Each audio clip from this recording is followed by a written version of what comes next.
Welcome back, class. We're going to, again, start segment 2 of chapter 11.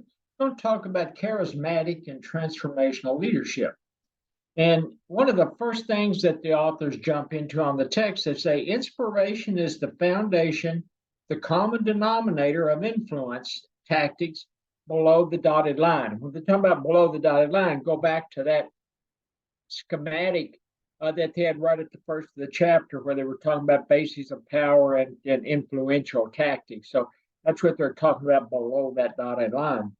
And charismatic leadership, the authors talk about extraordinary people as well as the manner by which they lead. And I think that that pretty much defines charismatic. Self-confidence and conviction, high energy and passion for vision and sense of purpose, appeals to the followers through processes and emotions, perceived as a role model, strong devotion on the part of followers.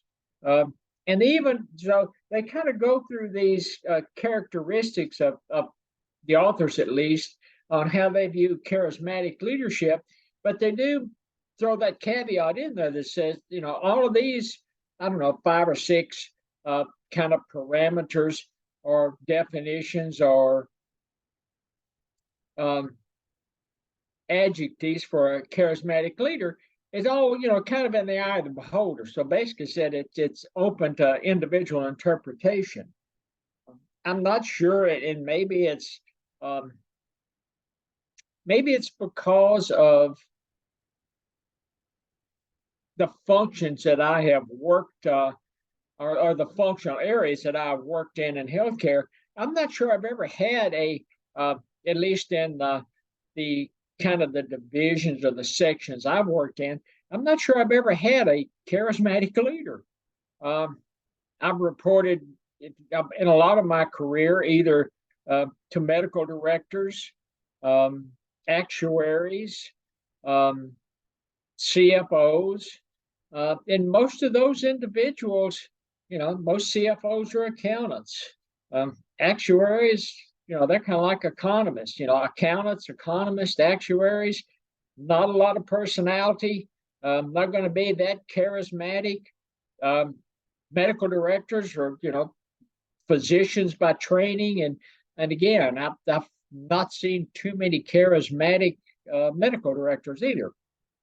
So, and unfortunate, and it's probably unfortunate from my perspective that I just haven't dealt with that many charismatic individuals. I certainly don't consider myself as being that charismatic. I like to think I get along very well with people, but I'm not one of those individuals that's going to be out and my fun meter is going to be cranking, 24/7. That's just not my personality. And I don't want to say fortunately, but in the line of work that I've been in healthcare, it's not really dealing with followers that they don't value a charismatic leader that much. They're more, analyst type, more finance analyst type of individuals, kind of no nonsense, and they are more they value expertise and experience, maybe more than they do personality. I don't know. I've always been able to get along very well with teams, so I must have some kind of hidden charismatic opportunities or charismatic kind of flavor to my personality.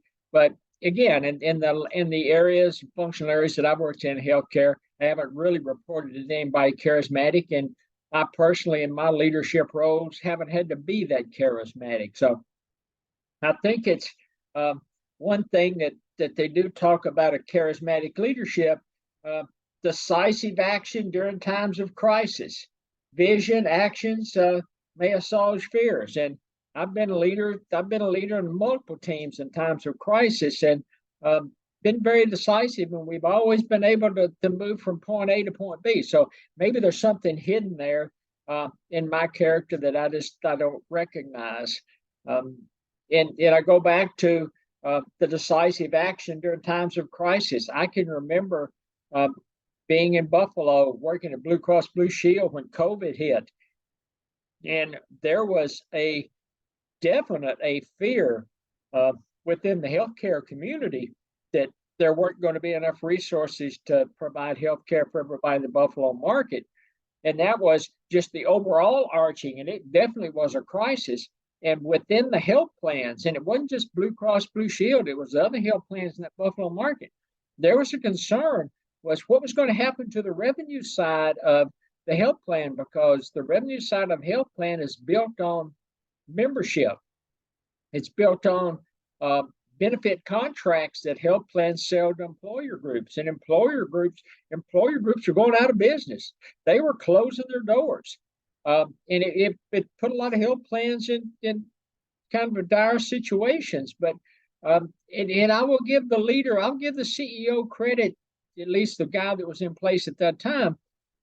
He kept telling everybody everything's going to be okay. We're going to make it through this. It's always a short run phenomenon, not going to be in the long run. And yes, we lost some membership, lost quite a bit of membership, but we had enough reserves built up that we managed to weather the storm. So, I'm not sure that he was that charismatic, but he was no nonsense, straight to the results, and it worked very well for those in at least in the health plan at that time. So I think it goes back as far as how your level of being charismatic. I think everything keeps going back to there's a single line that goes throughout all these chapters, and I think it goes back to that leadership effectiveness, leader, followers, and especially context in the situation. That seems to be the thread that flows throughout all of these chapters.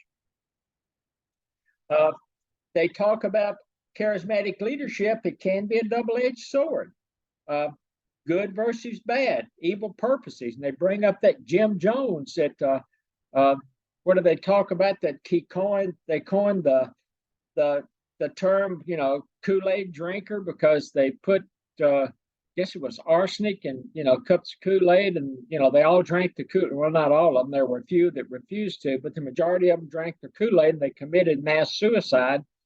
And they talk about charismatic leaders can have blind obedience, and the charismatic leaders, it's socialized versus personalized. Is socialized, it's for the overarching good, the good of society, the good for the company. Put others in, before yourself. And remember, we talked about that in one of the earlier chapters. And then if it's personalized, it's, personal gains, potentially vulnerable followers. So I don't know. You have to be careful with charismatic leaders that you don't follow a charismatic leader going down the wrong path. I can remember being as a undergraduate and graduate school, working on my master's.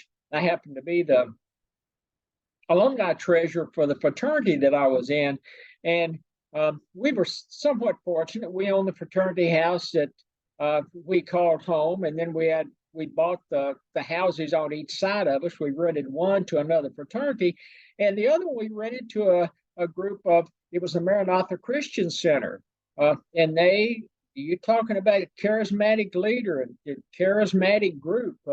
They kind of tended to work some individuals within the university into joining. And I don't know if I consider it a cult, but it was a unique group of individuals that inhabited that house. So just be careful as you're going down that charismatic path.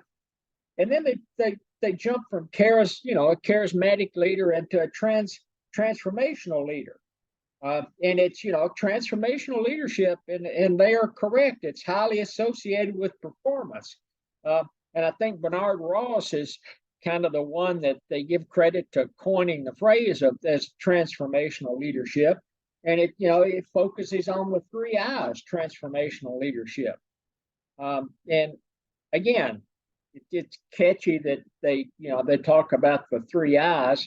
And as you read through the 3 I's, inspiration, individualized consideration, intellectual stimulation, it's probably a lot of context or probably a lot of concepts maybe that you've seen in other maybe leadership uh, texts that you've read or journal articles that you've read, or maybe you go to seminars. Uh, these authors in this book just put a little different spin on it. But the first I talked about inspiration. It's articulating a compelling vision of the future, having a strong sense of purpose, showing enthusiasm and optimism, and building trust. And again, that's where you're talking about an inspirational leader. They can get up there and inspire through emotion and inspire showing enthusiasm, not only to build trust, but to build optimism and to get people excited about moving from point A to point B. The core of transformational leadership, and inspiration does lie at the core of transformational leadership, because to me, transformational leadership is a lot about change. And if you're going down the road, trying to change either culture or trying to change operational processes, you're going to have you're going to have some individuals in an organization that don't even know how to spell change, much less are going to embrace change. So you've got to have some inspiration if you're a leader. If you're trying to, it doesn't even have to be, a 360, 180-degree turn, just maybe a 45-degree turn. It can get extremely difficult, and I'm sure that those of you that are already out there working have seen this happen in the past. You're talking about, you have to be an inspirational leader, has to be able to articulate a compelling vision and sense of purpose, enthusiastic about the future. You've got to be an optimist, whether you may not believe that, you may not have a very optimistic mindset regarding the change, but you've got to come across and build a case for implementing the change. And you have to at least have, give everybody the perception that you're optimistic about it. Puts interest of the group ahead of self-interest, more socialized than personalized about power. Inspiration is driven by trust. Again, there we come into the socialized and personalized. Are they more concerned? The inspirational leader has to be more concerned about the good of a team, the good of the organization, the good of society, as opposed to trying to personalize power. And then the second I, they talk about individualized consideration, treating each follower as an individual rather than just a member of the group, getting to know each individual. Effective coaching techniques, you're talking about mentoring, teaching, training, and sometimes it has to be tough love, and goes a long way toward building trust. If you're an individualized, if you get that is in your toolbox, let's say, if you have the ability to go down that road of individualized consideration. My last job in Blue Cross in Buffalo, I had 100 individuals that, give or take, that compose my team. And when you've got that many individuals, it's difficult to get to know everybody on a personal basis. But as I mentioned earlier in some of the earlier chapters, I found that walking the floor, getting out and seeing people, being seen on the floor, goes a long way in helping to build a team. I was fortunate that, with the exception of my medical economics team, everybody was on the same floor. So I wasn't having to go from floor to floor to try to walk the floor and get to know everybody or get to meet everybody. But I tried to every couple of hours just get out and walk the floor, stop and talk to a few people, talk to some of the managers and supervisors, see how things were going. And I had monthly meetings with the entire team. I had, weekly meetings with the management team. You had to be able to communicate, but getting out and walking the floor goes a long way to building a team and building trust. And and developing, and that's where it goes back.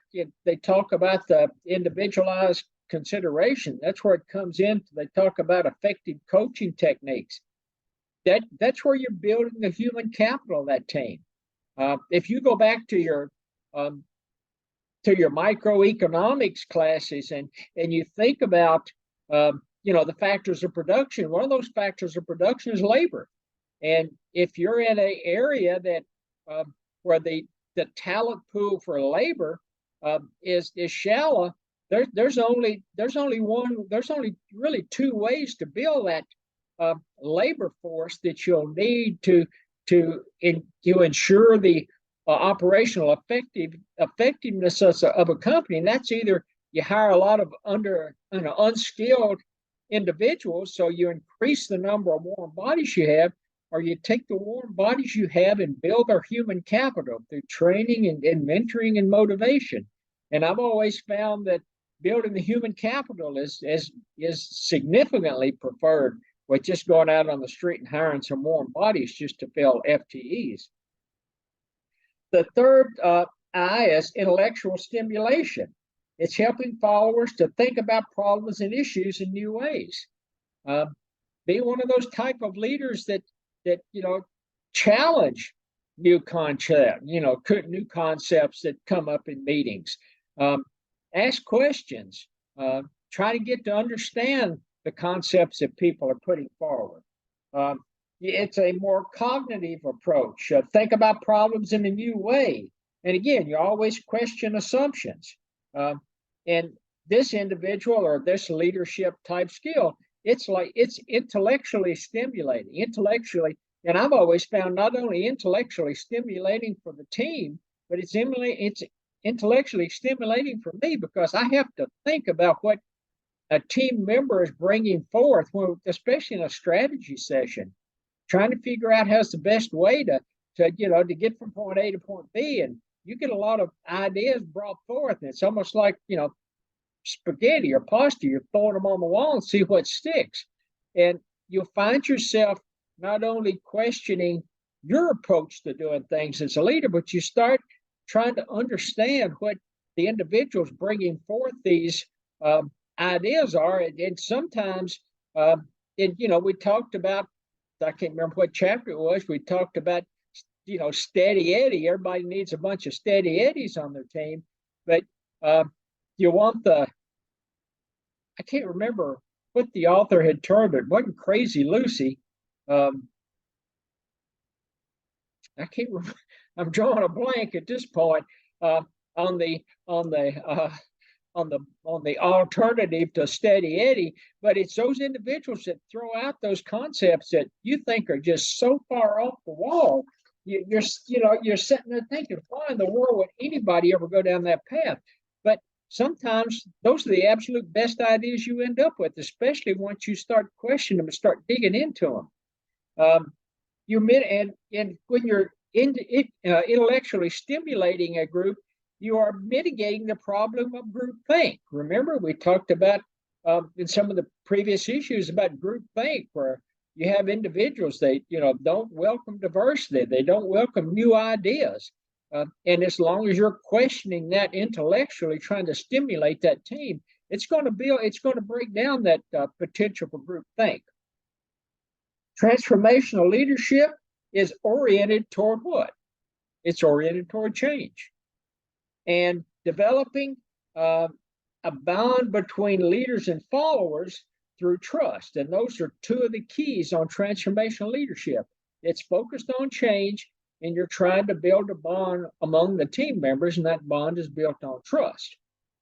At this point, we're going to stop, and when we come back, we're going to talk about mission as a basis for new visions.